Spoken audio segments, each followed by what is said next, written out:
In the peaceful Donbas region of Ukraine, Mykola lives with his pregnant wife Nastya.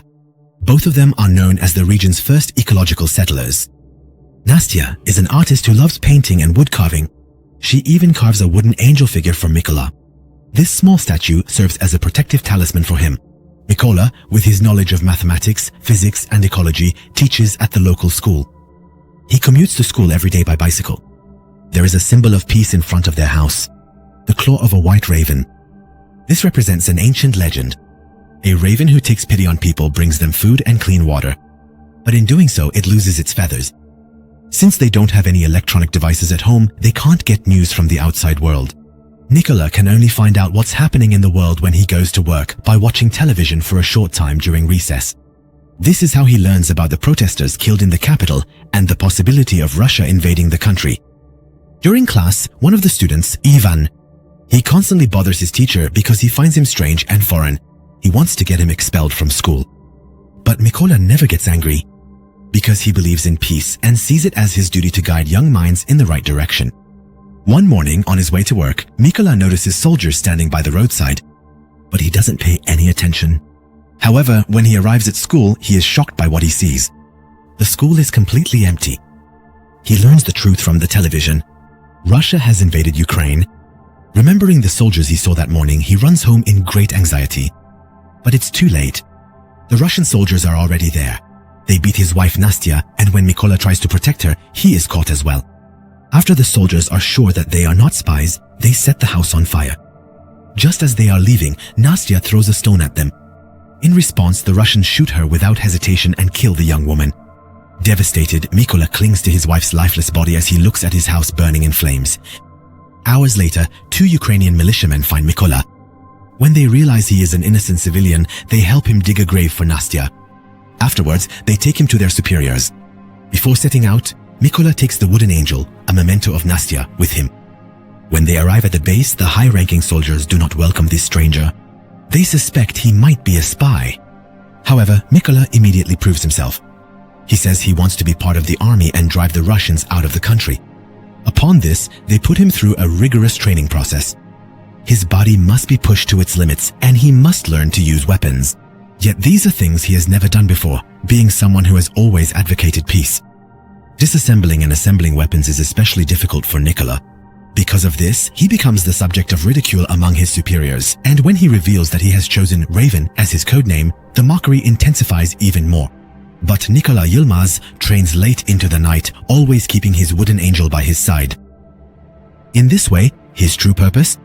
That is, he works even harder, never forgetting his vow of revenge for his wife. A few weeks later, the rookie soldiers learn that there aren't enough snipers at the front. The army is looking for volunteers for this task. Very few people are willing, but Mykola steps forward without hesitation. This time he is mocked again. Still, he doesn't give up. He challenges himself to prove his worth. With his eyes closed, he disassembles and reassembles a Kalashnikov in less than 20 seconds. With this achievement, he finally earns the respect of the entire team. From then on, everyone starts calling him Raven, as he wished. The theoretical part of sniper training is easy for Mykola. Thanks to his knowledge of mathematics and physics, he does the calculations even faster than the instructors. He also flawlessly applies the most important rule, remaining completely still and silent. He doesn't even flinch when an instructor fires a shot next to him. However, when it comes to actual shooting, he fails to succeed, because the weapon given to him is different from the others. It is not suitable for sniping in war. Whenever Mykola objects, he gets the response, "Just make do." Refusing to give up, Mykola comes up with a new plan to prove himself. The final sniper test is held at night.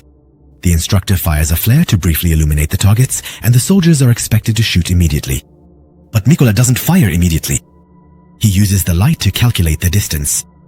When the test ends, he pulls the trigger in complete darkness and hits the exact center of the target.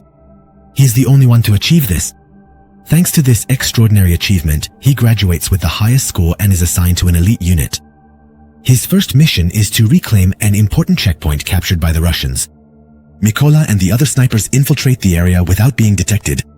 Each sniper is assigned a target, but just as they're about to fire, they have to abort the plan. Because a civilian vehicle approaches the checkpoint, the Russian soldiers take 2 civilians out of the car, seize their passports, and refuse to return them or let them go. When the man persistently demands his documents back, chaos erupts and the Russian soldiers respond with violence. As soon as Mykola's team notices this, they spring into action. With quick and accurate shots, they take down all the Russian soldiers. This includes the man who tried to take the civilian hostage. When the mission is complete, the team raises the Ukrainian flag at the checkpoint, declaring that they have reclaimed the area. When they return to their superiors, Mykola learns that the other rookie soldiers have been sent on another mission. Taking advantage of this opportunity, he visits the school where he used to work. His heart aches and fills with sorrow when he sees the dusty classrooms. The next day, when the other team returns, Mykola is shaken by the most painful news. One of his friends has lost his life to a bullet from an enemy sniper. This gives Mykola yet another reason to seek revenge. On the next mission, Mykola's team places explosives hidden with leaves among the trees, and they themselves hide in the grass, waiting for the enemy. As reported in the news, when Russian soldiers enter the forest, Mykola hesitates to pull the trigger, because he can't believe his eyes. His student Ivan has joined the Russian army and is walking among them. Snapping out of it at the captain's order to fire, Mykola detonates the explosives. The explosion kills all the Russian soldiers, including Ivan. When the captain asks why he hesitated, Mykola explains the situation. The captain simply replies, "Ivan chose his own path." During a later break, Mykola and the captain grow closer by sharing memories of their homes. The captain carries a photo of his family with him. He explains that he and his wife agreed not to tell their daughters the truth about his job. His daughters think he is away on a business trip. In response, Mykola shows him his wooden angel. He says that it symbolizes his own family. A few days later, Ukrainian forces secure the trenches at the border. The sniper team takes up positions in the trenches, waiting for the Russian troops preparing to invade the area. Mykola, who always carries the wooden angel with him, is ready for his mission. However, when he sees the man who killed his wife among the Russian soldiers, he loses his usual composure. Burning with a desire for revenge, he repeatedly asks for permission to fire. But the captain refuses each time as the enemy is not yet in the right position. Finally, Mykola loses his patience and fires on his own. He hits his target, but at the same time reveals the location of their position. A hidden enemy sniper immediately responds and kills the captain. When the Russian soldiers open heavy fire, Mykola tries to drag the captain's body across the field through bullets and bombs. After hours of this life and death struggle, he is finally able to return to base. His superiors make him a promise. The sniper who killed the captain will be found, and when he is, Mykola will be called. However, Mykola is overcome with a deep sense of guilt and decides to go on missions alone to make up for his mistake. His sniper skills are still flawless. He takes down many Russian soldiers. However, since there is no one by his side to warn him, he starts taking unnecessary risks and eventually gets wounded in the arm by an enemy bullet. He retreats to a secret hideout to recover. There, he rests and follows the state of political negotiations with Russia by watching the news. But this break doesn't last long. He receives an important call. The army has located the sniper who killed the captain. Mykola must return immediately. All information is shared with the soldiers before the mission. The enemy sniper's bullets have a very long range. So far, he has killed 5 Ukrainian snipers and 3 machine gunners. His name is Seri. What's worse, he records and shares every person he kills, aiming to demoralize others. He even broadcasts the captain's death. At least, thanks to all these losses, Seri's location has been identified. However, since there is a chlorine tank at the chemical plant where the enemy is hiding, mines cannot be laid in the area. Instead, another plan is made. Ukrainian snipers will silently eliminate the lower-ranking soldiers, and then Mykola will infiltrate to confront Seri face to face. When the mission begins, all the Ukrainian snipers take their positions. Meanwhile, Mykola begins to crawl toward the building. The first soldier Mykola encounters is one of the men who attacked his home. He still remembers him and says, "I wish I had killed you back then."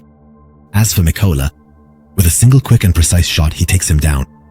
Then he signals his comrades over the radio. All the Ukrainian snipers open fire at the same time, silently eliminating the soldiers in the area. No alarms are raised anywhere. Now only 2 Russian snipers remain. One of them is Seri. Unable to get a response on the radio, the 2 snipers go to check on their comrades and see that they are all dead.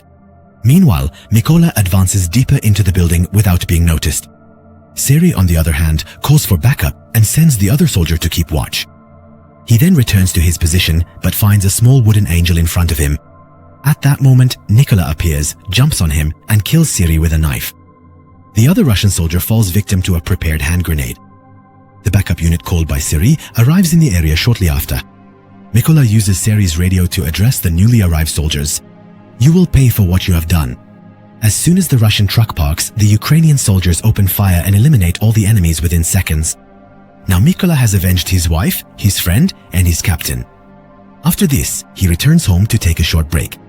He visits Nastia's grave, straightens the fallen cross, and puts it back in place. But no matter how much he misses his home, he cannot stay, because there is still much to be done for his country. Soon after, he sets out on a new mission. This time he is determined to take down as many Russian soldiers as he can, all by himself.